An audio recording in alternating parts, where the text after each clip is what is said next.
Go ahead then and get started because it looks like it's noon straight up. So welcome everyone to Captain Boot Camp for new cadre members.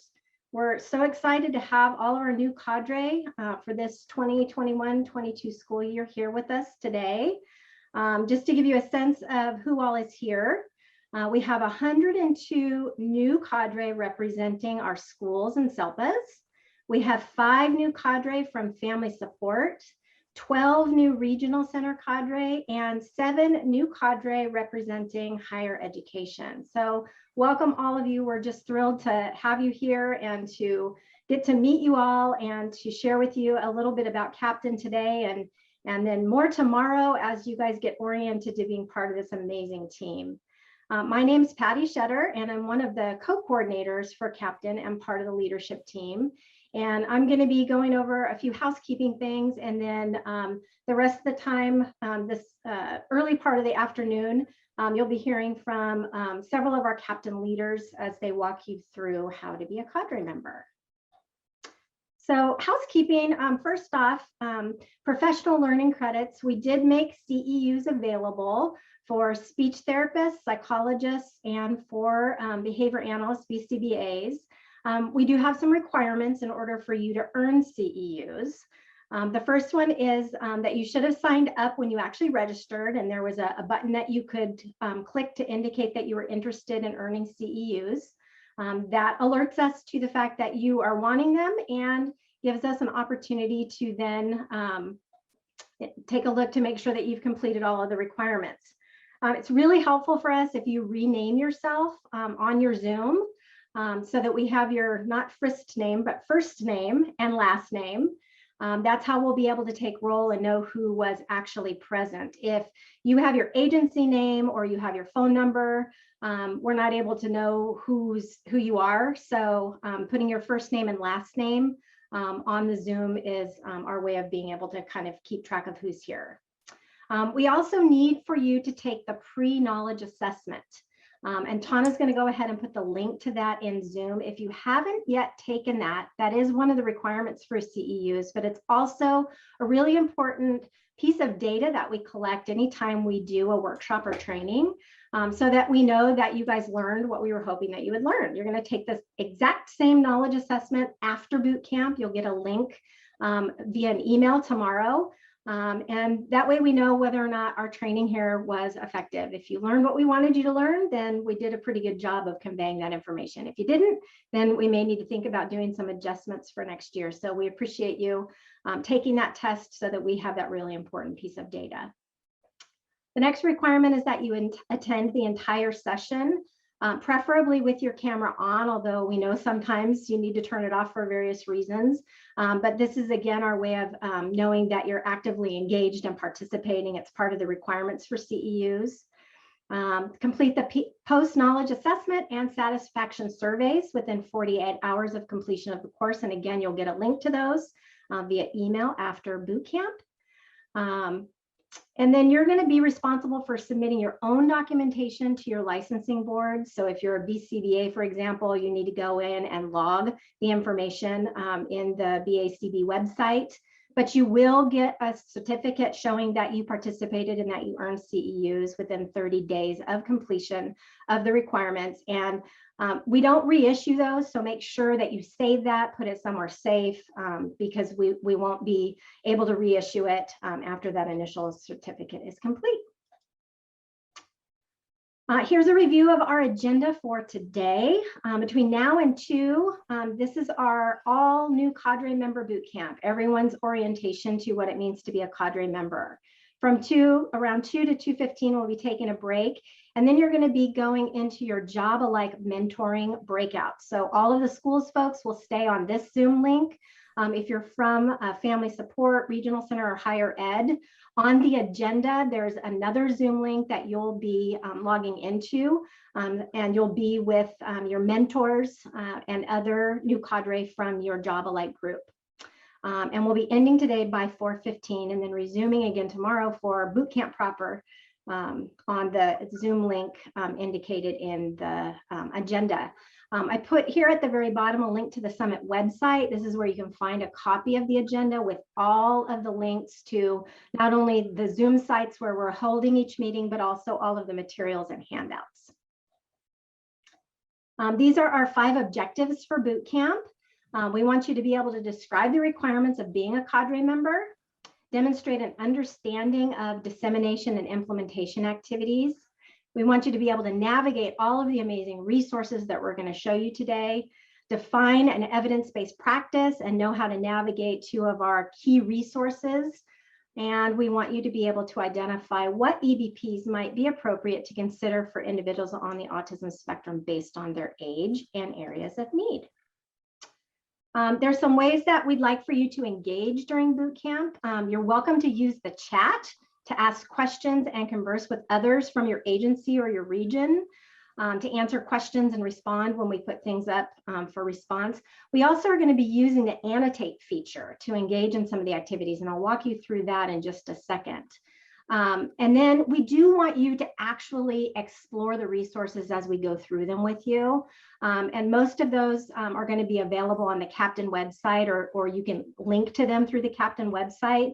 So if you're able to open a second screen, open up that Captain website. And as we go through all of these resources, we'll be taking you to that website and showing you how to access all of these. So annotate. How many of you guys are familiar with how to use the annotate feature? This has become a popular way of doing some interactions during webinars over this last year. If you're not, this might be your first time doing it. It's pretty easy to use. What you want to do is go to your view options and click on view options, select the annotate feature. And then for this first activity, we want you to select a stamp. So there'll be a feature there called stamp. And if you could click on that stamp feature, we're going to do an activity to have you guys identify where you are actually from in our state. So we have a picture of our state here broken up into our 17 Captain regions. And if you use that annotate function with the stamp on it, if you could just find where you're from and put a little stamp on the map where you're from, it'll give us an idea of where everyone who's participating today is coming from. If you don't know how to use annotate and you just want to type it in the chat, that's okay too. Look at that, all over the state. Our far northern is Modoc. That's our farthest north person. Quite a few people from San Diego. See, a lot of people are using the chat as well. Visalia, East Bay, Siskiyou. If you're having problems using annotate, it's perfectly okay to go ahead and use the chat.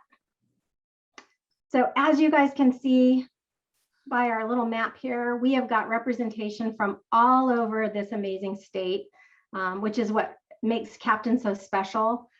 We have people from multiple agencies from all over the state convening together to really learn how to disseminate and help people implement the evidence-based practices for autism. All right, I'm going to clear all of these annotate stamps. If you want to turn annotate off, you can just click on annotate again. And that'll get you out of annotate so you don't keep drawing all over the screen inadvertently. I know I've done that a million times. And now I'm going to hand things over to our co-coordinator, Ann England, to tell you a little bit more about Captain. Ann? Good afternoon, everyone. Welcome to Captain. The vision for Captain is succinct, and it's on our next slide. Our vision has been to develop a statewide training and technical assistance network, and we're incredibly focused on evidence-based practices for autism. If you want to have fun, you can count the number of times we say evidence-based practice throughout this next 4 hours, because that's what this is all about. These research-based, evidence-based practices for autism that we know, when implemented with fidelity, will improve outcomes for individuals with autism. Next slide.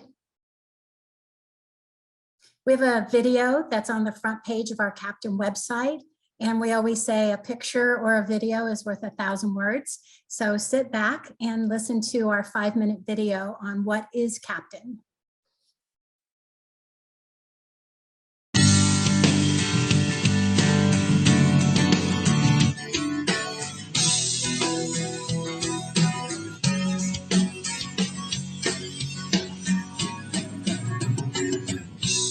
Thank you for your interest in the California Autism Professional Training and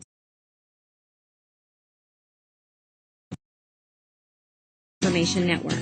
This network is the culmination of several years of planning and a vision to unify our state around a common set of evidence-based practices for individuals affected by autism.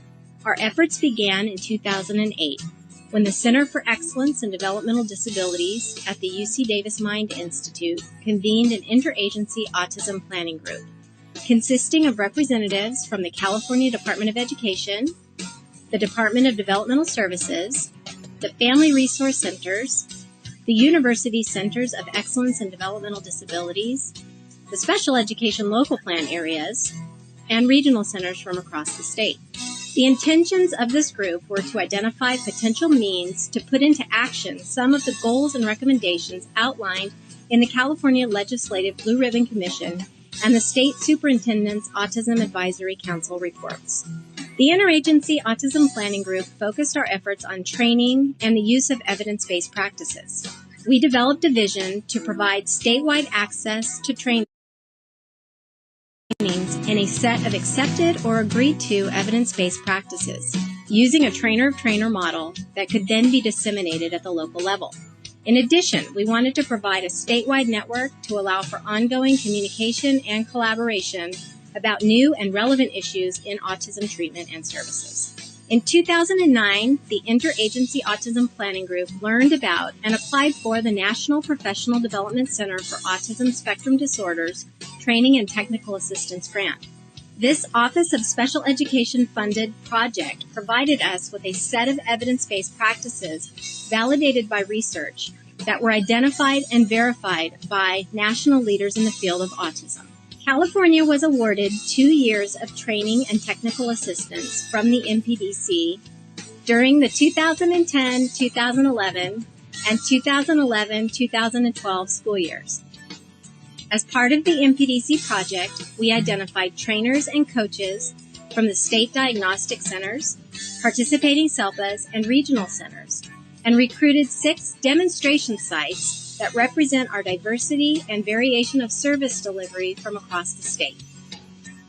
All personnel involved in the MPDC project completed the online Foundations of Autism class through the University of North Carolina and participated in summer intensive training institutes to further increase their knowledge and understanding of how to use the MPDC tools and resources.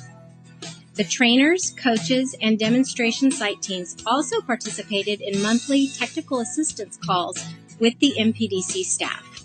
3 students were selected from each demonstration site, and appropriate evidence-based practices to address these students' needs were identified. Staff were trained on the evidence-based practices using the MPDC training tools. Goal attainment scales were developed and used to monitor student progress. Fidelity of use of the identified evidence-based practices were measured using the MPDC implementation checklists. Here is a summary of the MPDC ASD project outcomes from 2008 until 2012. Following the MPDC project, our demonstration sites joined with our Interagency Autism Planning Group to prepare for the statewide dissemination of these evidence-based practice tools and resources.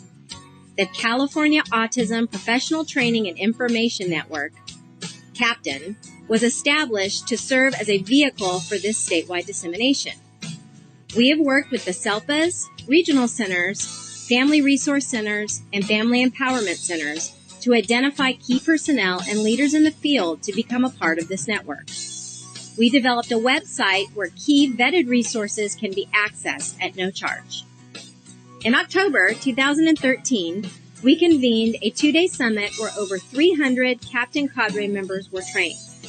In addition, local collaboration and training plans were established between the SELPAs, regional centers, family resource centers, and the universities. This coalescing of stakeholders provides a platform for effective communication, collaboration, and partnership that can be carried out at a local level. Welcome to Captain.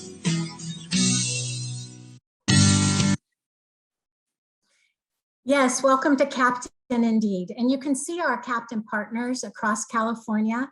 All of these entities are really strong partners who collaborate with us to ensure that, service providers, educators, family support providers, and that everyone who interfaces with our families and our individuals with autism are in the know about these evidence-based practices.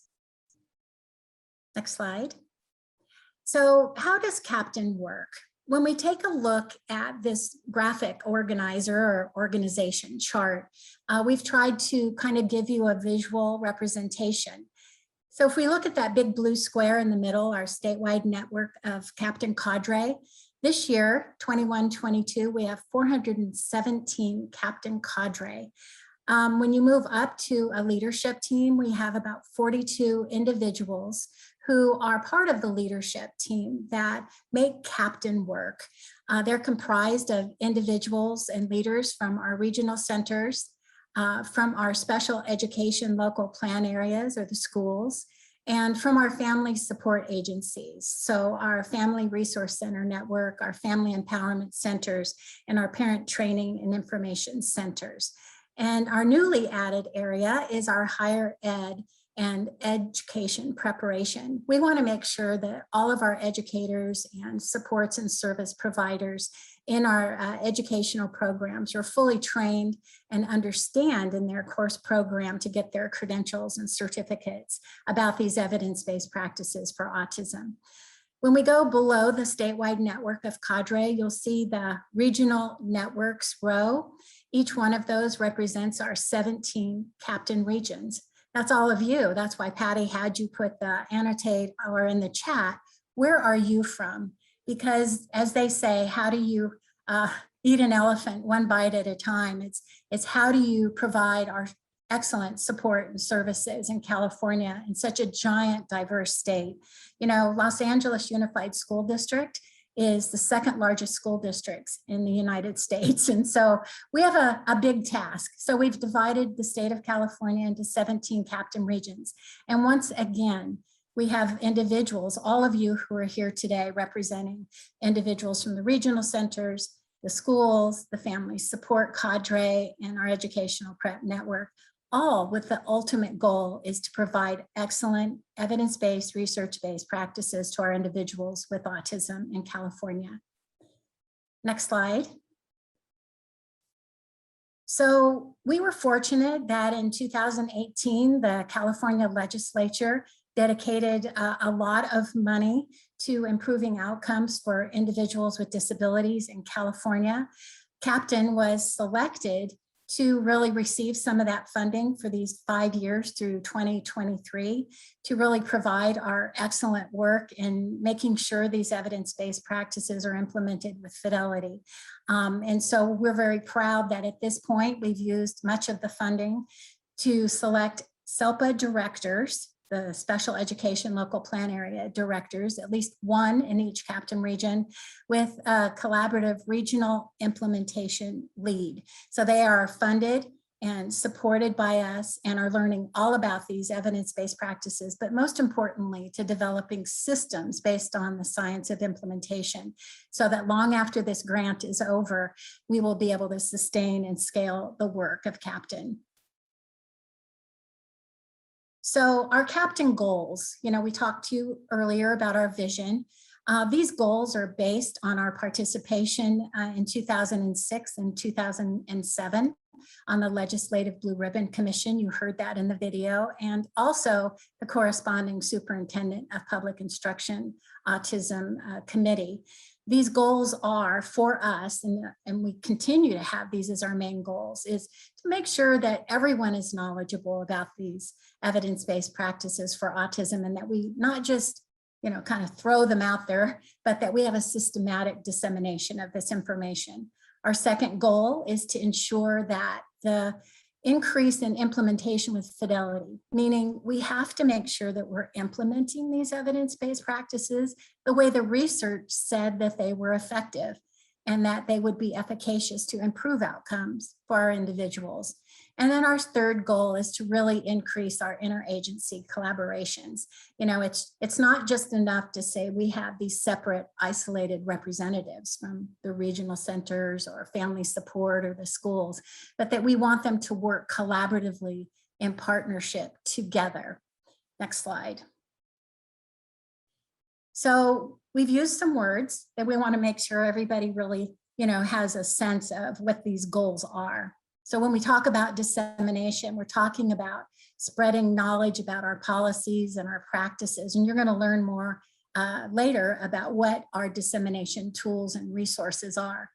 When we look at implementation, that's really using and implementing and putting into practice all of these evidence-based practices and the tools and resources. And then certainly our interagency collaboration. As I said, we just don't want isolated. We want you guys to all work together with a common goal to, you know, we already know that when we work together collaboratively on a common goal, that we're going to be way more effective than if we're all doing our separate things. So we're going to do the annotate. And if you feel brave, go ahead and do that, or you can enter into the chat. But this time you're going to go to your view options, and then you're going to click on annotate. And then this time you're going to click on text. And on the next page, you're going to write in your text. How are you currently disseminating information about evidence-based practices for autism? Or you could put in, how are you actually implementing information about autism and evidence-based practices? Or how are you already using interagency collaboration? What are you already doing? So if you feel comfortable to be brave and try this new thing called annotate, go ahead and go to the view option and then click on annotate and then click on text and type in. And Patty's going to be the only one kind of moving your stuff around. And I think you're getting it in the right place. Sounds like implementation. There's people who are doing consultations and coaching in the classrooms. Dissemination, it looks like you're accessing our social media, our Instagram and our Facebooks. Word of mouth, awesome. Just, we call those elevator conversations, right? Talking with families, having monthly professional development. Interagency collaboration, IEP regional cadre meetings, awesome. I'm going to look in the chat for a minute. Oh, it looks like everybody's doing annotate. Somebody said they can't see annotate on their toolbar. Go to the top and look at view options. There'll be a drop-down menu, select annotate. Implementing VIPs and monitoring implementation using coaching. Look at you guys, you already know about dissemination implementation. You were selected well. There's 100 of you clickety-clicking and typing in your text. Working with our county office and training opportunities, SELPA collaborations. Very good. Working with a variety of vendors that we fund. Yes, got to get those vendors knowing about these EBPs, right? Awesome. Thank you, Patty, for clearing that. Moving us on to the next slide. So when we look at Captain's tiers of support, we can start using this triangle, which is used pretty regularly in California education. When we look at universal support, those are things everybody can access. And, you know, our Captain website is our biggest dissemination tool. Certainly our social media. Maybe go take a look at our Facebook page and look at our Instagram page. Those Affirm modules. Hopefully you all took your introduction to autism spectrum disorder on that free online tool. Looking at all the PowerPoints that are on the Captain website. And Rob's going to talk to you later about some other examples. When we look at the targeted support, that's a little more intensive. And that means that, you know, you're providing introductory training, specific trainings on evidence-based practices like what's self-management, what's peer-based intervention and interaction. So those are different tiers of support that become more intensive. What we're really excited about is this top intensive support at the top of the triangle. which is intensive support. And we're using a lot of the monies from the grant to really build the capacity of all those 17 captain regions on the science of implementation, to really learn how to implement evidence-based practices and build. Ideally, at the end of 2023, we'll have a demonstration program in a school in each of the 17 captain regions on what a really model demonstration program for individuals with autism. So people can kind of go visit and go, oh, that's how we do it. So now when we look at how we're selected, you were met, all of your bosses, your directors and your agency directors, we met with each of them and we said, hey, we want you to select people who are your go-to, who are passionate about the topic, and that your requirements basically actually meet kind of the requirements that we're asking you to do. The requirements for all captain cadres to do boot camp like you are today, to participate fully in the Captain Summit tomorrow.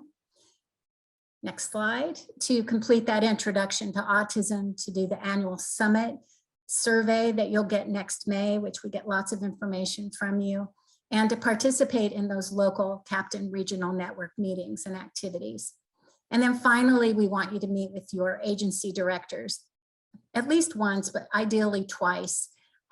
We had a director once say to us, what do I talk about when I meet with my captain cadre? And we said, good point. So we have made a guidance document for family support, regional centers in the schools, which will prompt a conversation. If you go to the Captain website, we have directions. You go to the Captain website. On the right, you'll look at quick links and then click on those Captain Cadre tools and resources, and you'll find your particular guidance document that you can either print out, or you could, look at it together while you're on the Zoom call or in person digitally, and it'll walk you through a conversation so that that leader can support you in doing your work. And that's that. Thank you, Ann. Thanks so much, Ann. Quick overview of what Captain is and how you all were selected and what the basic requirements for being a cadre are. I'm going to hand it over next to Patty Bangs, who is our regional implementation lead for Captain 007. Patty? Thank you, Patty. Welcome, everyone. I'm going to go ahead and talk to you about what evidence-based practices are. So evidence-based practices are practices for which there's scientifically based research that demonstrates efficacy for their youth. The evidence-based practices which are promoted through Captain are known to show efficacy with children and youth who have autism. In order to be deemed an evidence-based practice, the research was conducted involved an application of a really rigorous, systematic, and objective procedure to determine that the practice was reliable and provided valid knowledge for intervention in educational activities and programs. In other words, the practices that are evidence-based have been shown to be effective. These are the practices we want to focus on as we disseminate information throughout California as part of the Captain Project. As a cadre member, one of your requirements is to share information about EBPs through training and coaching that you provide. And the slides that we're showing today will be available for you to use in future trainings that you provide in order to help you meet this requirement. Next slide. So if you were to Google autism treatment, how many entries do you think you would find? We want you to go ahead and use the annotate tool again at the top of your screen under view options, select a stamp and place it next to the number which you think most closely matches the number of treatments you would find if you were to Google this. I'll give you a second to complete that.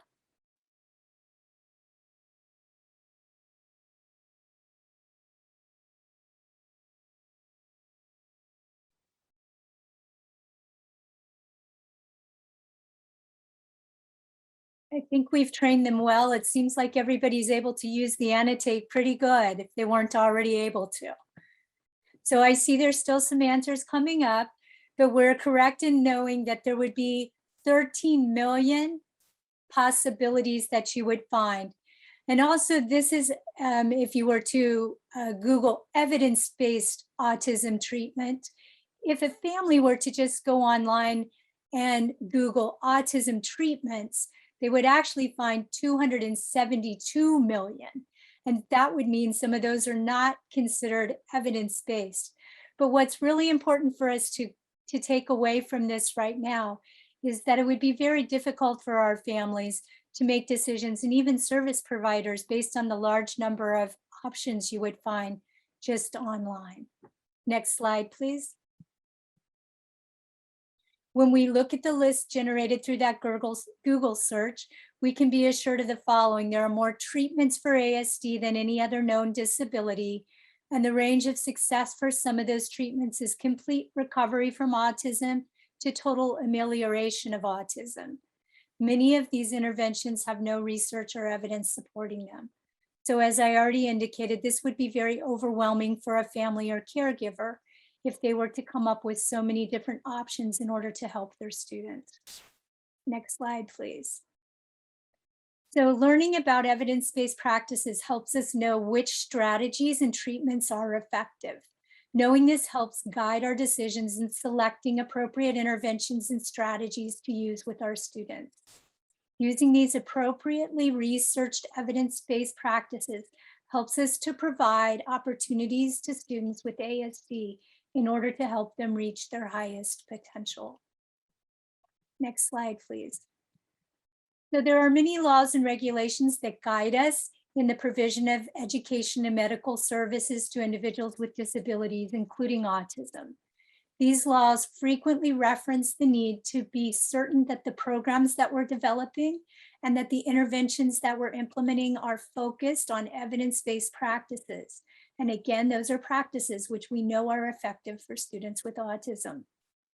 In the education arena, the Individuals with Disabilities Education Act, Every Student Succeeds Act, the California Ed Code, and Assembly Bill 1172 all have references to the use of evidence-based practices. For those of you who are representatives of our regional centers, the Lanterman Act also indicates the need to provide services based on research strategies and interventions that are evidence-based. For those of you from clinical or medical perspective, there are also codes and guidelines that require that you provide interventions and plans that utilize evidence-based practices, which demonstrate clinical efficacy in treating pervasive developmental disorders or autism. So behavioral health treatment also has intervention plans that utilize evidence-based practice. If you're not starting to get the theme of today, we're really stressing the importance of making sure the practices that we're using are evidence-based. Nothing more to say than what this slide is already conveying is that our kids and our families can't benefit from these practices if we are not exposing them to their use. So we need to use them because we know they work. Next slide. There are two organizations that have completed a thorough and extensive review of the literature that has been published on autism treatments. Out of these extensive ongoing studies, there have been two lengthy documents that were published that have become the foundation of the practices CAPTAIN promotes in attempting to achieve its mission. So let's take a look into each of these studies. The first organization involved in an extensive literature review is the National Autism Center. The document they created, which outlines their findings, is titled the National Standards Project. The initial NSP was referred to as phase 1, but the most recent update of this document, which was completed in 2015, is referenced as the National Standards Project phase 2. The next edition is supposed to be released in 2021. The review looked at the studies that had been published in peer-reviewed journals between 2007 and 2012. After the review of 351 articles for ages 0 to 22 and 27 articles written about programs for individuals 22 and older, the National Autism Center determined there to be 14 established interventions for ages 0 to 22 and 1 established intervention for individuals over 22. Next slide. More recently, in April 2020, the National Clearinghouse on Autism Evidence and Practice, referred to as NCAPE, published an updated review of the literature as well. This was an extension of the work that had previously been published by the National Professional Development Center. The new study synthesized the research between the years of 1990 and 2017. Next slide. NCAPE continued to define an evidence-based practice as a focused intervention that has evidence of efficacy in promoting positive outcomes for learners with ASD. Next slide. The criteria that was used by NCAPE in order to determine whether a practice demonstrated efficacy is indicated on this slide. So those of you who are research gurus understand the difference between the types of studies that were considered and how many of each were required in order for the study to determine this practice was deemed effective. So they looked at whether a study had two or more group design studies conducted by 2 different researchers or teams, 5 single subject design studies by 3 different investigators with a total of 20 participants across all of the studies, or a combination of group design and single subject design investigations. If an intervention met this stringent criteria, then it was deemed or indicated as an evidence-based practice. Next slide. From the research that was completed, a list of 28 EBPs or evidence-based practices was created. I'm going to give you an opportunity here again to type in the chat one of the evidence-based practices from this list that you have already utilized in your practice. So go ahead and place that in the chat.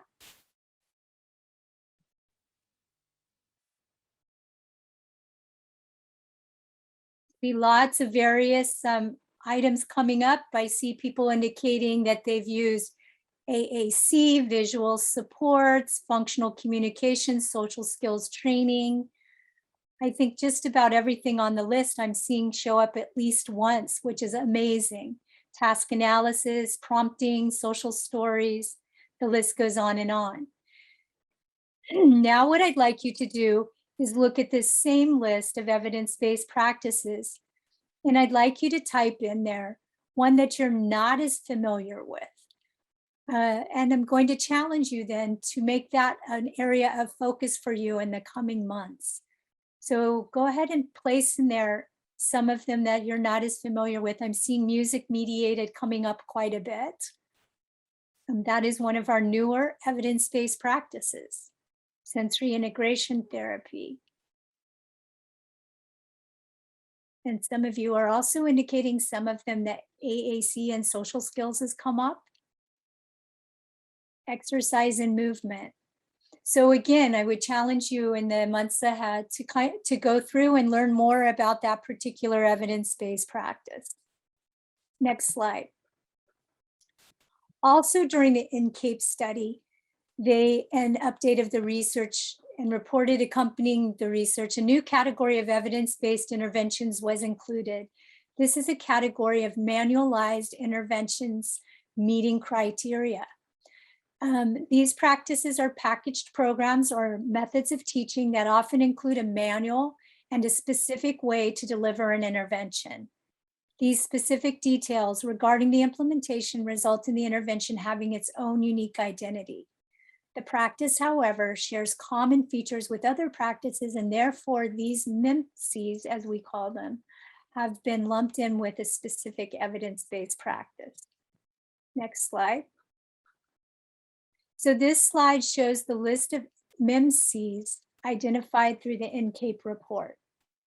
Okay, an example is that PEERS is a specific program that teaches social skills, and social skills training is an evidence-based practice. So because the PEERS program has met the criteria set up by NCAPE, it falls under that particular EBP of social skills. There are other manualized social skills programs available, but they have not yet met the criteria to be indicated as an evidence-based practice. Next slide. This slide, once again, shows a list of practices, manualized programs that have not met criteria. And some of these may be things that we have seen used in some of our programs. We want to be certain that we are leaning towards using those evidence-based practices before attempting others. Next slide.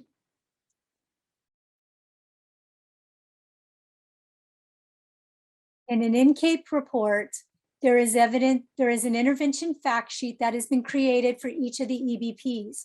These sheets are located towards the end of the report and are in alphabetical order. So each sheet details the definition of the intervention, the age range for which the intervention has been deemed to be effective. It also talks about the domains and outcomes where the EBP can demonstrate positive outcomes for our students. And lastly, each intervention sheet lists the research articles that were studied that showed evidence of the practice as being effective. When we know this information, it should help us assist our teams in utilizing the best practice for each individual student. Next slide. So what we would like you to do now is to access the NCAPE manual by going to the Captain website and clicking on the quick link to NCAPE, and then looking in that manual and downloading the report. Once you've downloaded it, you can explore the report. We're going to give you 5 minutes to do that and see if you can find these items that are listed on this slide. We want you to see if you can find and then locate the search process, including the criteria that was used for including and excluding EBPs, and also the definitions and number of articles that some of the EBPs have associated with them. Find the chart that overlaps the two studies that I just talked about, the National Standards Project and the NCAPE report, and then also see if you can locate the intervention that was the intervention sheets that were discussed. So Patty has pulled up the website, and if you go to download here, you should be able to access that report. Maybe it would be easy just put the link to, oh, everybody's got the Captain link in the chat. Thank you. All right, thank you so much, Patty. I'm going to hand things over next to Andrew Weir, who is a regional implementation lead for our Captain Bridges region. Andrew? Well, thank you, Patty. And just to double check here, I think for those of you who are keeping track of how many times EBPs has occurred, I'm at 15, and I think our over or under could be 50, because I think that's about a good ceiling, but we'll just see what the data has to say about that. We're going to be transitioning into identifying how to select an EBP for a corresponding age and skill area. The focus of this section is to help build capacity from what EBPs are out there to matching the areas of need. And when you look on the Captain website, it provides a plethora of information. I'd highly encourage all new cadre to spend some time navigating the website. The matrix of EBPs is a document that I actually keep on my desktop, have a copy printed out in my office, keep a hard copy with me, and probably my next tattoo as well. It's something that I just find to be such an incredibly useful document. You can see where our arrow is pointing out there, where Captain talks about our commitment to visual supports as indicated with the arrow there too. This will be a document that's effective for figuring out corresponding EBPs and ages too. So if we could scroll on to the next slide.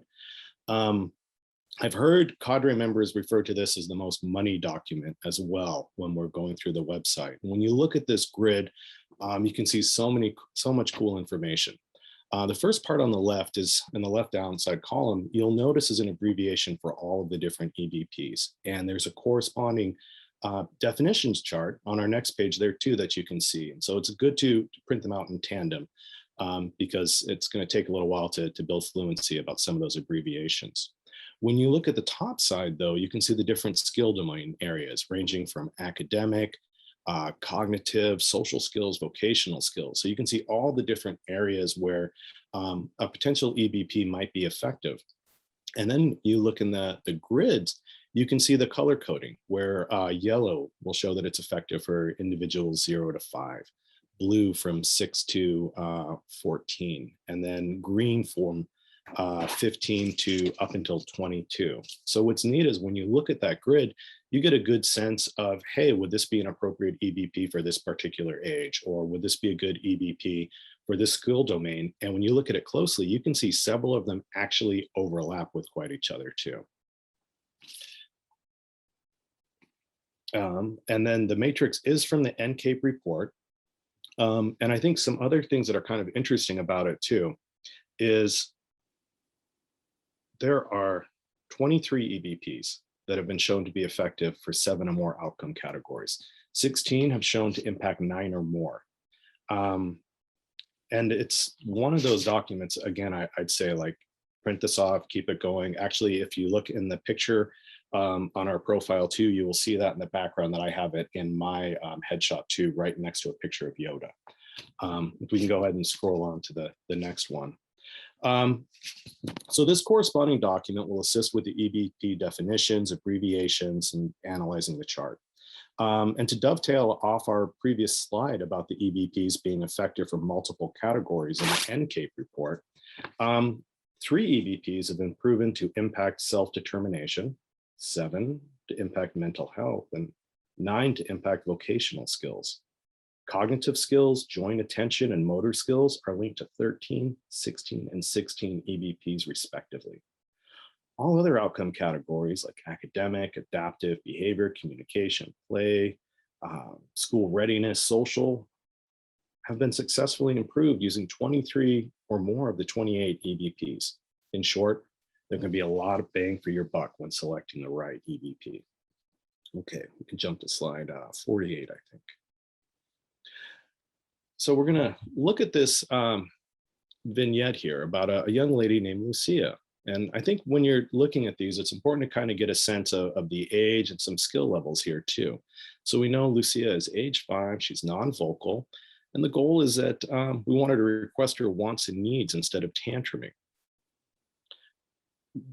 What EBP in our chart would be appropriate for this? And you can go ahead and post this in the chat about a particular area or EBP you think that this could be effective for. And remember, I'm thinking she's 5, engaging in behavior excesses. We want her to communicate her wants and needs appropriately. She's non-vocal. Wow, I'm seeing a lot come up right now. Functional communication, AAC, PECS. Yeah, that's great. A lot of visual supports. There's several that could be appropriate for this individual to help this young lady. So thank you so much. Let's go ahead and we'll jump on to slide 49.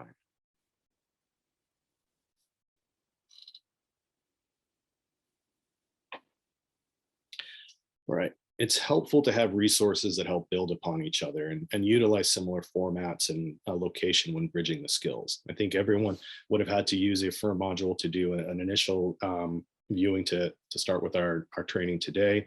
And there's a great module on how to select an EBP. We can go ahead and jump to the next slide. So it's always important to operationally define what is it we're looking at. And a good rule of thumb in identifying the behavior is to create an operational definition. Should be specific, observable, measurable. This is our Bob Ross moment to paint a picture with our words. So that someone could close their eyes and picture the behaviors without any subjectivity. From there, the next focus area will be collecting baseline data, identifying how data will be collected, by whom, making sure it's going to be accurate. And this will help us create a baseline, so a corresponding goal, and select an EBP that will be the best fit for that individual. Go to the next slide. As there are 28 EBPs, and we previously noted that some can fit in multiple domains, it's important to specifically note what goals and related objectives are going to be our focus. Okay. We can go to our next one.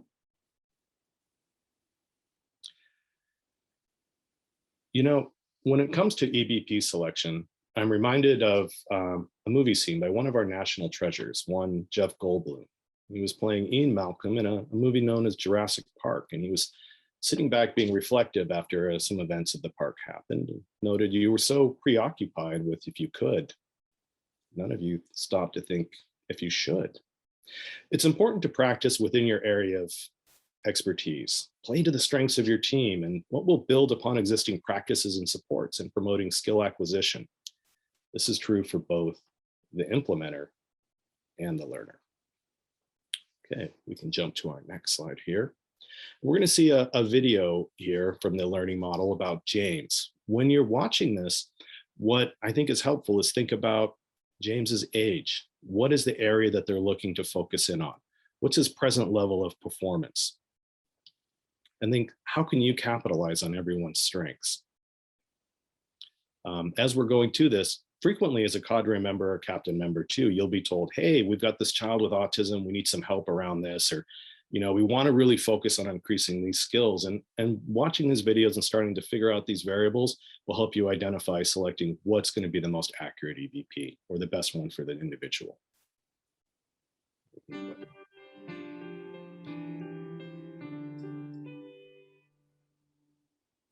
Meet James, a 16-year-old high school student with ASD. James's IEP goal is that he will engage in activities and interact with peers during in-class small group time. As is, however, the goal is not clearly defined. For example, what is meant by engage in activities or interact with peers? The first step of the process of selecting an evidence-based practice is to identify the specific target behavior. This team decides to address asking questions of peers. Now that the behavior is identified and clearly stated, the team is ready to collect data about how often James asks his peers questions during small group activities. 2 small group activities have been identified: lunchtime and group work during reading class. The graph below shows the frequency with which James asked peers questions during these 2 small group activities over 5 consecutive days. As illustrated, James asked peers a total of 2 questions during the small group activities. He asked a peer a question on day 1 and day 4 during lunchtime, but never during reading group work. Collecting these data helps the team establish James's present level of performance, or baseline, related to asking peers questions in 2 small group activities. Take a look at the identified target behavior again. Is the phrase asking peers questions an observable behavior? Yes, it is, but it certainly would be more clear if the team identified the specific small group activities where that behavior or skill will be targeted. For example, perhaps during small group activities related to reading class or while at lunch. Is it measurable? No, because there is no stated criterion upon which to determine success. The team works together to create an observable objective that incorporates the additional information defining the small group activities and a criterion. The team has specified 2 small group activities, defined the length of the small group activities, and added the criterion of asking 2 questions in 4 of 5 group times over a period of 2 consecutive weeks. So then, what outcome does this observable and measurable objective address? Since the objective is related to increasing peer interactions, the outcome is in the social domain. What are the associated practices for the social domain? Let's take a look at our evidence-based practice matrix again. For the social outcome, you can see that there are 10 evidence-based practices that have demonstrated positive social outcomes for older learners and that are supported by research. To help you make your decision, you will need to narrow down these practices further by considering additional information about James and about his situation at school. Let's say we know this. We know that James loves to watch TV and movies, that he is verbal but does not often initiate interactions with others. When he does initiate, though, James often takes over completely, monopolizing the conversation and not allowing others to participate. James's classmates are mostly comfortable with him, as he has been included in classes with them since elementary school. With this additional information, what practices might you consider selecting? How about scripting, social skills training, peer-mediated instruction and intervention, or video modeling?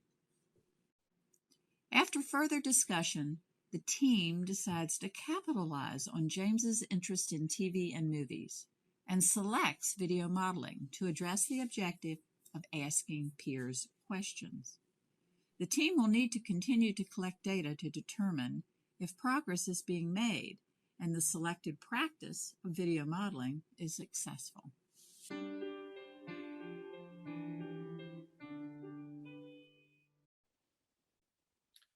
Right. Thank you. So some takeaways from that video too are identifying potential areas of need, but then the data to ensure that you're going to be effective with that. And it does remind me of that old additive of how many behavior analysts does it take to screw in a light bulb? And the answer is, well, I don't know. I need to see what the data says, and then over time, see if that's 3 instances to see if that's a trend or not. And that's what's important when we're making these data-based decisions and monitoring if we're going to be effective in our programming or not. We can jump into now onto slide 54, and we're going to get into the something that has an NCAP application in which we can how to identify how do we select an evidence-based practice for an individual's age, and then the skill domain area. You know, years before, I would say I love to geek out on articles, but when I heard Patty mention earlier about being a research guru, I think that has really been something I'm going to take away from this training and think, how could I be a research guru? So it looks like our screen here is a little bit frozen, but normally when you go into your this document, we'll see what's happening. See with Captain, we can show we can pivot, right? That's our skills right now. And here we have our EBP database, and you can put in an age. Let's say we wanted to do one for James. And if we looked in that 15 to 18 skill set there, and if we looked in the domain, if we were thinking school readiness or social, we could go for social just for argument's sake. We hit apply,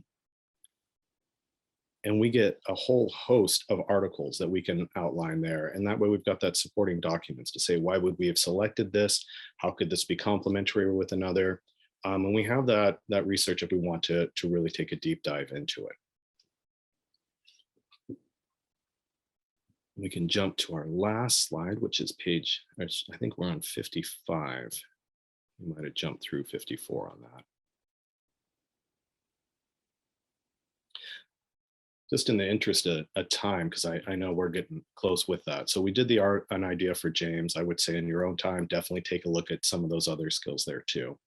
I want to thank all of you for your participation and dedication to individuals that you serve. And with that, I will pass it off to the amazing Nicola.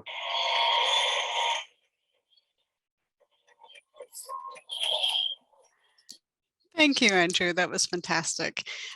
So now that we all know how to select the appropriate EBP, we're going to spend a little bit of time covering resources that will help us all learn about those specific evidence-based practices. So I'm curious, in the chat, how many of you were already familiar with and using the Affirm modules? So you can just kind of give me a little note in the chat. Oh, good. I'm seeing a whole lot of yeses. That's fantastic. Don't worry if you are not at all familiar with it yet. You're going to get very familiar with this resource and all of the wonderful resources on the Captain website. So we get a good smattering of responses there. So AFFIRM stands for the Autism Focused Intervention Resources and Modules. And these are specifically designed to help you learn the step-by-step process for actively planning for, then using, and then monitoring the fidelity of implementation of those evidence-based practices from learners with autism spectrum disorder all the way from birth up through 22. So the sign up process is super easy. You literally just need to put in your email address and a password and you will get access, and best of all, it's free. So not only are you going to be able to learn about these different EBPs, but you're also going to have a wealth of access to useful tools and resources as well. So you're going to get the key components of that particular evidence-based practice. You're going to learn which behaviors and skills can be addressed using that. You're going to get a step-by-step process for applying the practice, because raise your hand if you don't love your checklists and task analyses for yourself. I know that I don't think I get through my day if I don't have a list to keep me straight. So you're going to have a step-by-step process, and then you're going to have specific resources that you can download and customize for your own use. So we're going to get into some of the specifics on that. So most of the 28 EBPs are already available on AFFIRM. Those who are not, some of those newer ones from the report from last year are still in the works. So you'll find when you go onto AFFIRM, you're going to have two different options of how you want to go through this training. You can select the certificate track, or you can select the non-certificate track. They're pretty similar. The key differences being, if you do the non-certificate track, you can kind of bounce around a little more and you don't have to necessarily go through the entire training in order. You also won't have to do a post-assessment, and the evaluation is optional. Now, if you're looking for gaining knowledge on EBPs and getting your CEUs, if you're a BCBA or you're a speech language pathologist, for a small fee, I think it's around $35, you'll also be able to get CEUs from completing these modules. So it's a real win-win on increasing your knowledge of EBPs and also cranking out your CEUs at the same time. If you do elect to go for gaining CEUs, then you will need to go the certificate track, and you'll have to get a passing score of 70% or above in order to get that certificate saying you completed it. So, and these trainings range from about 1.5 hours and 3 hours, depending on the topic and how much there is to cover for the actual module. Next slide, please. So there's specific videos that you can find. So in addition to having access to the modules that will tell you about the EBPs, some of the specific resources on there is each of the EBPs that has an AFFIRM module also has links to videos pertaining to that EBP. So depending on what the topic is, there's anywhere between like 2 and 10 videos that pertain to that.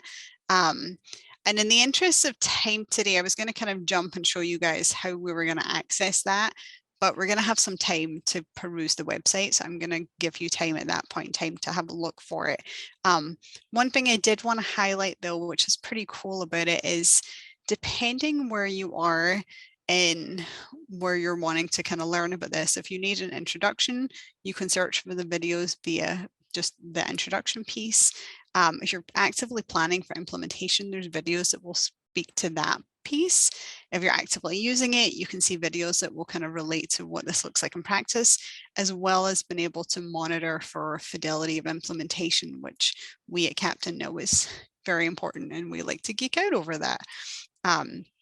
So we won't share the video right now, but like I said, you're going to have some time shortly to explore the AFFIRM website.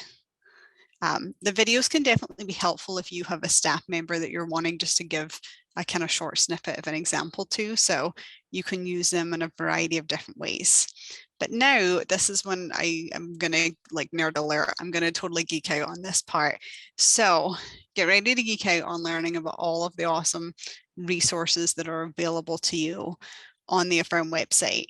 So you'll see under, if you click on the resources tab at the top, you'll see that you can, if you browse by document type, you'll see that we've got a variety of different documents there that are available for all of the different EBP modules that are on a firm. So these range from implementation checklists, which we'll get into in more detail. There's a kind of easy to read parents guide on that EBP. You can link to the evidence base of the professional standards. There's a step-by-step practice sheet, so essentially a kind of task analysis for what you need to do to get set up and use this. A kind of hints and tips sheet for professionals. And then we have our EBP brief packet. So our EBP brief packet, you can go to, there we go, is really your kind of go-to guide for the considerations that you'll need to put in place a particular evidence-based practice. Really gives you those good solid guidelines for how to get started. But once you've got your EBP up and running, it will also give you information that you need regarding like implementation checklists and data sheets and all the tools that you're going to want to use to monitor and ensure that you're using that EBP as intended. So this is really your kind of one-stop shop go-to guide for that particular EBP that's going to give you all the information you need and more. So we'd like to say, Captain, you'll hear this, I'm sure, more than once in the next 2 days. Data is delicious, and we know that it's not data if we don't write it down. So we want to make sure that, you know, we're taking this time to learn about these EBPs, we're putting them in place, but we want to make sure that we're actually collecting the data to show if it's effective or not. So for each of the different EBPs, there's data sheets already created for you, and you are welcome to use those resources as is. If you want to take them as inspiration and kind of tweak and modify them to fit your own needs, you're welcome to do that too. What's nice about this, because we all know that time is a precious commodity, sometimes it's nice just having something already there created for you and you don't have to reinvent the wheel and start from scratch on it. So that is all available to you.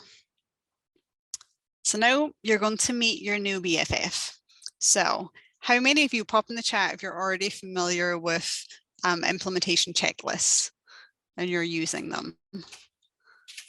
Oh, I see lots of yeses. That makes me happy. Okay, and if you're not, don't worry. This is why you're at bootcamp and why we're sharing all this. So our implementation checklists are what we use to help us assist with planning for EBP use, so to get those EBPs up and running, but it also helps us kind of make sure that we are implementing that evidence-based practice as intended. So we can use these in a few different ways. It can help the implementers self-reflect on if they're following the steps correctly and make sure they haven't kind of forgotten anything. It can also be a really useful tool during the coaching process, and it lets the coaches give objective feedback. It lets the staff being coached see the progress that they're making. And really the intended goal of this is to help prevent drift.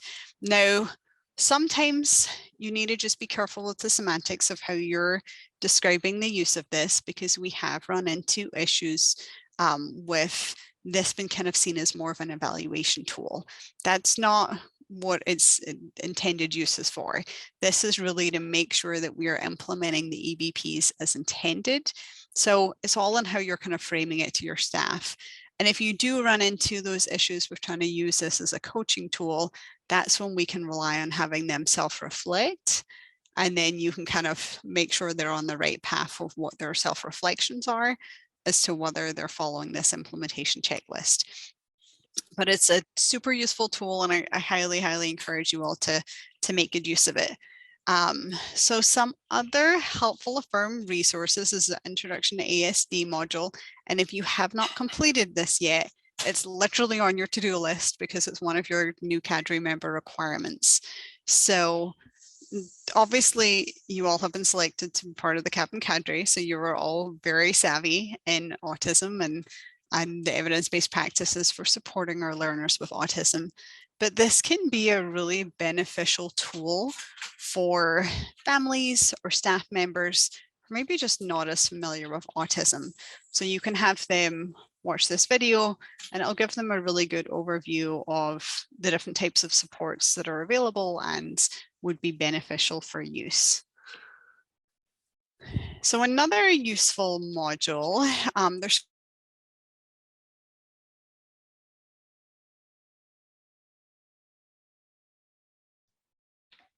Looks like Nicola froze, so I'm going to talk about this slide and hope she 4 specific unfreezes. learning modules on Affirm that are aimed just for paraeducators or 101.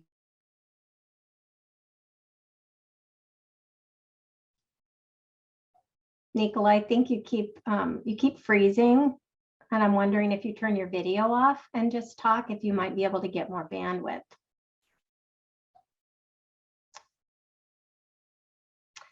So I'll go ahead and tell you all about the 4 online learning modules just for paraeducators. These were actually developed with implementers in mind. The traditional Affirm modules have a lot of information about how to plan for and prepare for the implementation of EBPs. These just go straight at use. So they're really designed for people who are not necessarily designing the instruction, but are using the practices like our paraeducators. So really practical, lots of interactive activities in these 4 modules, and they can do them for a certificate. So if you're responsible for or in charge of any professional development for your paraeducator crew, this is a great way to help them asynchronously learn about these 4 key evidence-based practices and learn how to implement them really well. Thanks, Patty. So Zoom randomly kicked me off because, you know, it's technology and it happens, but thankfully it let me immediately back in. So now that you have heard us all kind of talking about these different Affirm modules, I want to give you all 5 minutes to be able to go on the Affirm website, and we'll put the link to that in the chat. And if you haven't already, so go ahead and sign up to access the website. Like I said, you'll need an email address and a password. And have a look at what modules are available on there, look at those different resources, and then we'll set up a little timer for you guys to help you kind of keep track, and then you'll be able to come back and share out what the resources you're excited to use. So we're going to give you guys 5 minutes just to do a little self-tour of the Affirm modules, and make sure you check out the resources and the videos. So I know that was like such a short and sweet little time to go exploring, but pop in the chat which EBPs you're interested about learning more about, if there was any particular resources that you found on there that you're excited about using.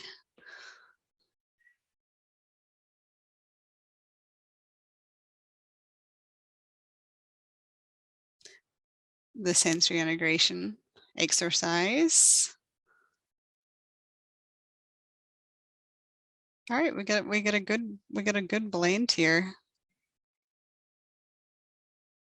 Oh, I see at least one person said implementation checklists. Good job. Yeah, and they're definitely, I see, like, they're really helpful for use with training. When we had to pivot into emergency distance learning last year, and we suddenly had a lot of asynchronous time in the day to fill for our staff, we had our one-to-one staff go through and do all of the Affirm modules, and they really enjoyed being able to do that learning on their own time. Excellent job, everybody. Thank you for sharing out what you're interested in learning about.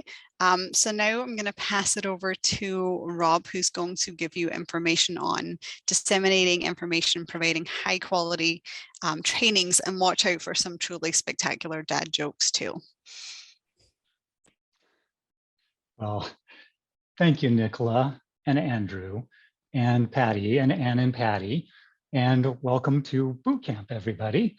I get the section on disseminating information to others, which I get kind of passionate on. And so I asked them, you know, how much time do I have to do this? And they said, well, how do you make a tissue dance? And I said, what? And they said, put a little boogie into it. So I said, all right, just hoping I don't blow here though.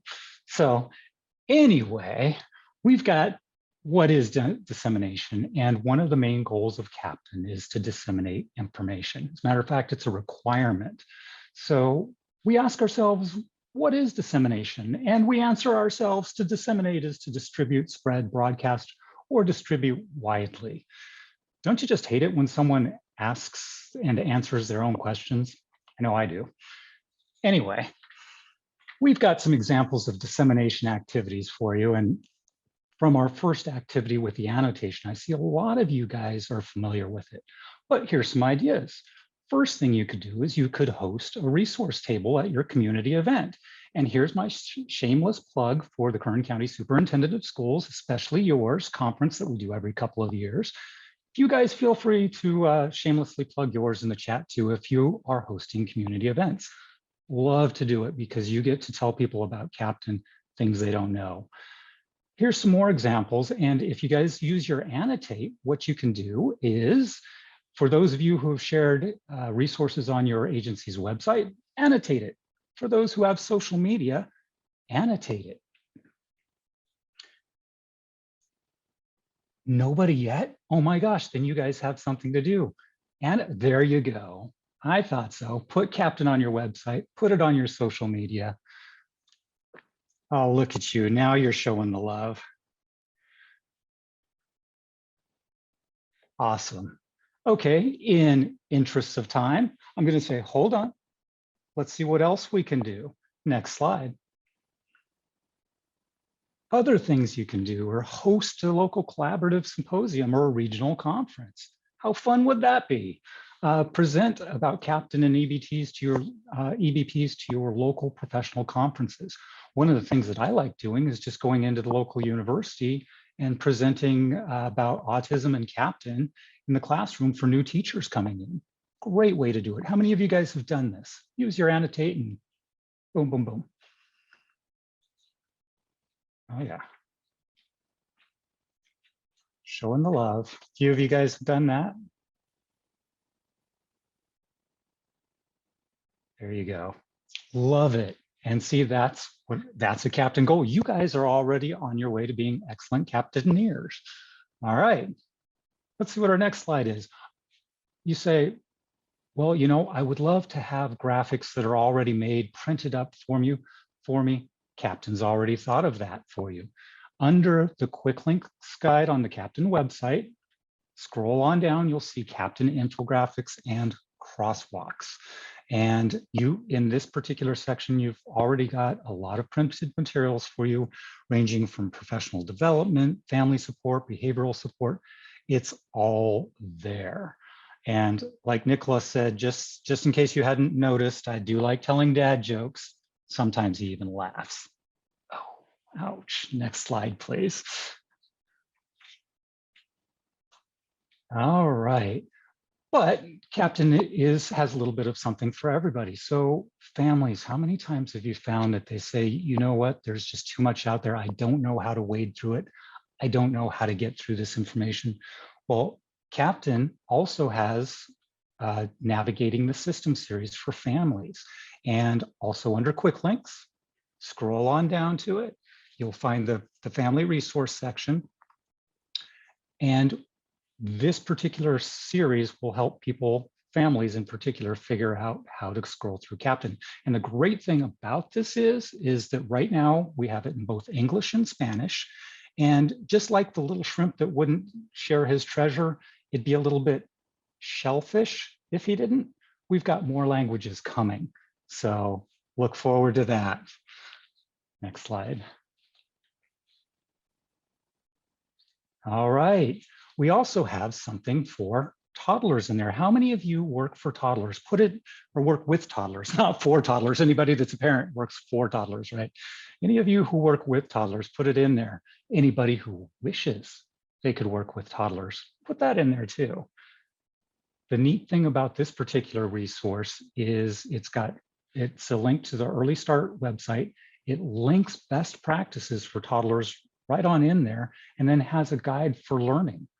Wonderful. And I see people in the chat saying, I wish I'd like to do that. So, oh man, did you guys hear about the kidnapping in school? Don't worry. She woke up nice and refreshed after her nap. So I saw Anne got really concerned there. All right, next slide. Okay, so we don't want to forget about what happens, not just what we do in school and what happens before our kiddos get into school, but what happens afterwards. And I know I work with, I say kiddos, but they're adults up to 22, and then afterwards, that's the rest of their life. Well, we've got resources for that too. So dissemination of resources for older individuals, there's the CISA site. There is a great link to some information about just about anything that you'd like to see at the at a glance section. And then there's a lot of resources and research activities for older adults. Next slide, please. Okay, so how many of you guys are old school and like to have things kind of written down? You like to go to those publications? We've got you covered. From the main Captain website, right at the top, as Patty is circling there, there's a publications section. If you click on that, there are links to newsletters, some research articles, and some other publications for you. So if you're like me, you're a little old school and you want to kind of learn some things, you can do that. Or as the paper said to the pencil, right on. Okay, next slide. All right, so I'm sure you guys are had just about enough of me. Here's a short video that you can look through. Rob, do you want me to show the video now? You know what? Would we like to have more time exploring the site? So I'm happy to show this just to give a little bit of props to our family support agency cadre. This was a video that the group of family support cadre and leaders developed to help families and providers who support families in understanding evidence-based practices. And it's available on the website and is also available in Spanish. And I think they're working on some other languages as well. So I'll go ahead and hit play and let you guys watch this amazing video developed by our cadre. Oops. Oops. Maybe I will.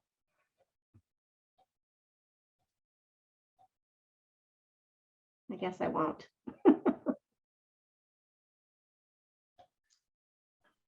Well, and that's technology, right?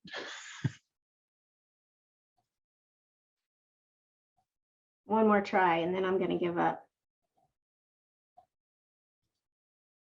Nope, it's not doing it. It doesn't want to be played, but we can show them where to find it. Under the family and family support personnel tools and resources, the videos are there as well as under information presentations. Perfect. Back to you, Rob.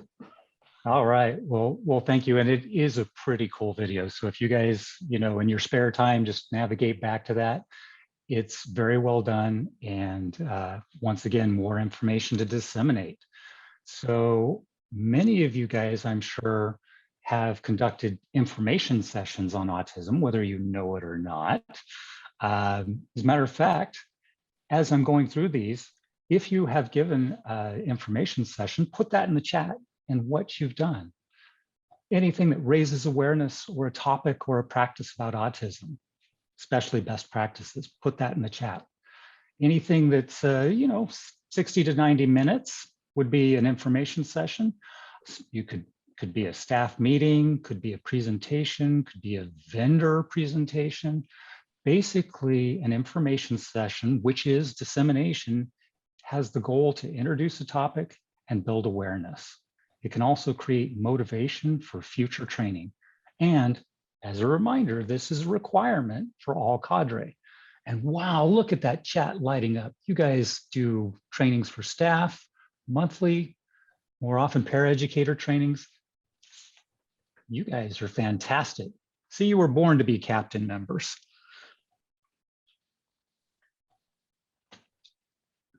Okay, and one of the last things that I want to show you guys here is many of you guys say, wow, I'm doing dissemination already.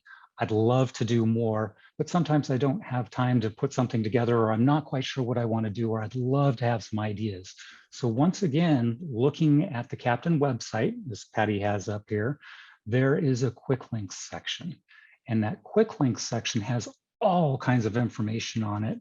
And one of the things that's awesome is this information and resource section. When you go to it, there are pre-made slides shows, there's YouTube videos on presentations we've already done. It's a wonderful source of information that you can utilize not only for your own information gathering, but for those that you are working with as well. So I think we're down to one more slide. We've got about 5 minutes to practice. I want you to go to the website and look at all the information that's there. And as Anne said, the Captain website is one of the best information dissemination sites out there for best practices for autism. Toot the horn a little bit. So we'll give you about 5 minutes. And then when we come together, I'm going to ask you guys, what will you want to put into place right away? And what did you find that's interesting to you? So have at it. All right, so I can see some of you guys are already putting in the chat some of the things that you would like to use right away. So continue to put those in. This is the way that we get information, and this is what Captain's about. It's about community. It's about coaching each other. It's about sharing resources. And when we get together like this, the chance to work with other professionals that you might not have the chance to do. So I'm seeing people that are looking forward to using EBPs, finding more trainings.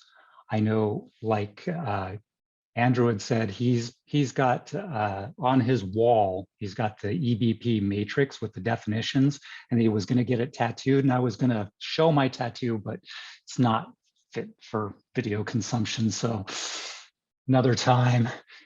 Anyway, I'd like to thank all of you guys for tolerating this section. I encourage you to go through, look at all these resources in your spare time, share it with your loved ones. I'm going to leave you with one more dad joke. I can't help it, but this is for all you behaviorists out there. And I know you guys are going to say that's not operationally defined, but here it is. What do you call it when a snowman throws a temper tantrum? What do you call it? Up, there we go. Noelle's got it. A meltdown. Perfect. See, you guys were meant to be Captain members. All right, with that, on to the next one. Thanks, Rob. Always good for a new dad joke or two. I'm going to hand it over now to Marissa Saldate, who's our regional implementation lead from our Central Valley Captain area. And she's going to talk to y'all about how to make the most out of being a cadre member and how to stay connected. Marissa? Hi, everyone. We take a big stretch because you are so close. You're so close to your first sitting for 2 hours, then a break, right? So congratulations on that. But also congratulations and welcome. On behalf of Captain, we're so excited that you're here, and we are excited for the new opportunities of growing and learning together. Clearly, the presenters today, but I think you'll find it elsewhere, we drink the Kool-Aid, right? So we are totally maybe in larger consumptions than some of you that are just joining on today, right? But hopefully by the end of all of this, we'll be like, cheers, right? Cheers with our Kool-Aid talk about Captain. But we are so, and part of, I guess maybe the Kool-Aid drinking helps us just stay excited, right? Because we really believe in the work that we're doing together. And we're ecstatic that you are here. Part of all the things that we've talked about today is about how do we put those into practice? How do we make meaning of it? Some of you probably are feeling, maybe, I'm just guessing, a little overwhelmed with all the information that you've received today, and like, where do you start? Where do you go? What's next? And so staying connected is part of making meaning into that. I also just wanted to share a brief story just about, I can remember when I joined Captains, just to help you feel validated in your maybe some overwhelming feelings. I joined, probably close to 10 years ago, I'm pretty sure, somewhere around there, right after I had come to Fresno Unified. And there was much talk about this table, if you will, of Captain. And it was where all the cool kids sat, right? As far as in this state, and it was the best of the best. And within Fresno Unified, we fought, like we really advocated to sit at this table. And so the fact that you're all sitting here today at this table, right, means that you've been selected for a reason, and your why. right? And so your why is because someone believes in you, that you have the capacity to bring the best evidence-based practices to students and make a difference in the lives of children. And that's our why, you guys. So we're so happy that you're here sitting at our table. And we are ready to collab and talk and cheers with our Kool-Aid and stay connected with you, because we are each other's resources, which I know you've heard about that too. So welcome. The first slide here that we're showing is, we're going to show the same slide in a different, and I'm going to talk about different components of this visual support. It never fails. As soon as I start presenting, the street sweeper comes and starts cleaning behind me. I'm so sorry if it's loud. So the first slide is, we're going to talk a little bit about leadership. Hopefully by this point in time, you know, I know Ann talked and explained this visual support, if you will, for the way that we're organized systems wide. But I just wanted to highlight the leadership and how that helps you stay connected. Hopefully by this point in time, you've each been connected or contacted by a leadership person in your region, right? So either it's a regional, hopefully it's one of your regional implementation leads. If it has not happened yet, it's happening today or tomorrow. Okay. And so the leadership role within Captain takes messaging that comes from up top and disseminates it, right? And so they're connecting, they're kind of like the connection between what's happening, what the latest and greatest is that's coming out, new EVPs that are coming out, new expectations that are coming out. Tomorrow you'll see a little bit more of that on presentation mode from the leadership team too. But they are really the point two person, right? They're the coach, and they are as a resource for you as much as you are comfortable with, right? So like as reels, we try not to push, but sometimes we do, but we really want to make sure that we're communicating with all of you. Okay, so if you have questions, you need support, hit up that regional implementation lead, because they will help you.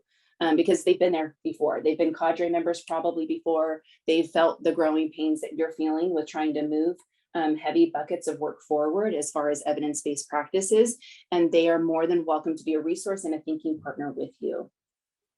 The next slide, we talk about just a little bit more about the interagency representation within your geographic region. So we went through that earlier today. It sounds like y'all are pretty solid on where you're coming from, what cadre that you are with, which is awesome, right? Some of you we met at happy hour, which was fun and a little bit embarrassing for your RILs who made the video, but thank you for coming and being kind to us on that video. We really are here to make you guys happy and to bring you entertainment at its best, right? So you all know where you're at regionally within the 17 regions. Within that though, you're having multi different agencies within your cadre meetings. So I'm going to just talk a little bit about how those look. So when you have, and we'll talk about it a little bit more today and tomorrow, but for us, like we meet and we have regional centers within our cadre, within our quarterly meetings, and we have SELPA and we have family resource centers. And sometimes we even have some ed prep that's starting to make their way into our cadres as well, which is exciting, right? The purpose though, I want to keep reminding you of for that is because we are each other's resource. So while we may be talking about evidence-based practices and it seems like it may not be applicable of what we're doing in a SELPA or a district compared to what's happening in a regional center, guess what? Those regional centers and those family support centers, they support our families we service and FAPE. And so it is key that they sit at our table within our meetings so that way we can collaborate with. For example, I just had my last meeting with my cadre, and we were just talking about, we just were collaborating on different things that each district was doing or each agency was doing. And one of the districts shared what they were doing with their RBTs. They were starting to implement RBTs with disseminating evidence-based practices. Brilliant. Some districts were already doing that, some were not. But let me tell you, we all walked away with a different, like, hey, I could use that point in moving this bucket of work forward with this different group of stakeholders. And that's also part of the why we're there, right? So it helps me do my job more efficiently with moving that bucket of, for that meeting, it was RBTs, because I was learning from some, I think it was in Tulare, that where they were already ahead of the game as far as I was. Those meetings usually happen quarterly, but like when we went into school closure, ours were meeting monthly and sometimes weekly, because we needed to stay connected because we all spoke the same language. What are we doing for kids right now? And this is how we supported each other. This is how we're doing evidence-based practices with reinforcements during school closure. And this is how we're going to use video modeling during school closures. And it was all around the focus of helping kids, right? But also being each other's resources. And finally, we're looking at how do we get to the ultimate goal of making a difference in kids' lives, right? And we know that that difference comes from evidence-based practices. So how do we make meaning into that? How do we do that with staying connected with one another? Well, yes, we collaborate a large part as far as adults, and hey, this is what we're doing with this group of stakeholders, and this is what we're doing with paras, and this is what, right? But then really, how are we making an impact for kids? And a lot of times for us in our districts, I can speak specifically, we're talking about coaching strategies, which is a resource that we take from the Captain resource, right? So we're connecting back into the website. We're utilizing those docs and those forms for us, right? And then we're coaching and we're seeing pre and post. We take pre and post data on evidence-based practices and we share that at our meetings. And we're like, hey, this is what we're seeing. We're seeing a difference, not only with implementation, but we're also seeing like difference in data for as far as BIPs. Some districts are taking data as far as BIPs. Some data are, some people are taking data as far as referrals, right? And it's all connected from evidence-based practices in autism. So with the ultimate goal of making a difference in kids, the way that we capture data may look different, but when we collaborate and we stay connected, there's one common force, and that common force is doing what's best for kids through evidence-based practices. So we're excited that you're here. We're excited that you speak the love language of evidence-based practices with us. We're excited that somebody chose the why in you and knew that you could be a game changer for kids. And we're here to rally with you. So come with us, like join our meetings. It's so important. Our team, we have FOMO if we miss out on a meeting. We're like, oh no, you know what that is, right? Like my 15-year-old had to teach me that, Mom, you have FOMO. And it's fear of missing out, right? We don't want that for you. So we invite you to come to meetings. If you're missing out on a meeting, sometimes we can record them so that way you can stay connected so you don't have to have FOMO. But yeah, connection is key, right? So you hear that messaging as well. The next slide, I believe, is a little bit about the resources as far as the website. Rob did a great job of talking about that already, and you guys got some time to explore in that. I mean, I think we all kind of talked about our favorite parts of the website and how that helps us stay connected. I know for my team within Fresno Unified, we stay connected with the professional development trainings, the presentations that we do. We utilize these trainings because guess what? They're from evidence-based practices. They're not from my opinion or Andrew's opinion or Rob's opinion on evidence-based practice. They're coming from the source. And that is a great way to start a presentation when you're disseminating information. And finally, though I'm bad about this, another way to stay connected is through these social media outlets. I think the bird is Twitter, right? And I'm not on Twitter. So some of y'all, okay, look, and Nicole's like, yay, you just give me some positive reward, yay. But let me just say this, I do follow it on Captain and Instagram and YouTube, but this sometimes like fast information, the latest and greatest comes out through these resources. So sometimes it's about a webinar, sometimes it's about a Facebook Live opportunity that's being communicated. You're like, oh, you know what, I do have time for that today. Let me click on that. For us, for our team, we'll see webinars come out and we're like, oh, you know what, I'm coaching during that hour and I can't, but it's recorded. So then we sign up for the recording, right? So just this is another great way of us, staying cool, because remember, we're all the cool kids table now, right? So like stay connected with social media too, right? And you could right? Like I know our region has like their own Facebook page, and we try and support each other, right, with that. But this is a great also way to stay connected. So hopefully I didn't lay it on too thick, but obviously I'm passionate and I'm drinking large doses of the Kool-Aid of Captain, and we're so excited to have you all. Even though you're new, we're welcome to the family. Let us help you stay connected, so that way it's not so overwhelming, right? And we can do this together, you guys. We can. My friend Patty says we can do hard work. We can do hard things, right? Patty Banks, she tells me all the time, right? And sometimes it is overwhelming, but not when we're doing it together. Jack Johnson, Better Together. I love that song. But well, finally, some of you, I hope you all know who Jack Johnson is. Let's just, see, lots of nods. Thank you. That makes my heart warm. So, yay! First, we did the presentation. Now, then you guys get to get positively reinforced. So we're going to do the wheel. Patty, you want to spin the wheel? We get a $10 Starbucks card for the winner number 1. I'm sorry. And then winner number 2 is the $25 Amazon card. And everyone who's in attendance is on the wheel. So let's see who our winners are.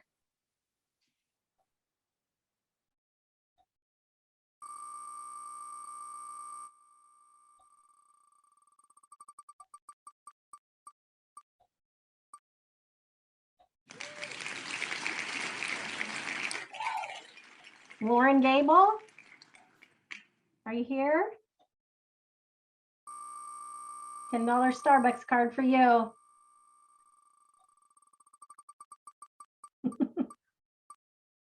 And a $25 Amazon card for Kara McClymont. Kara here?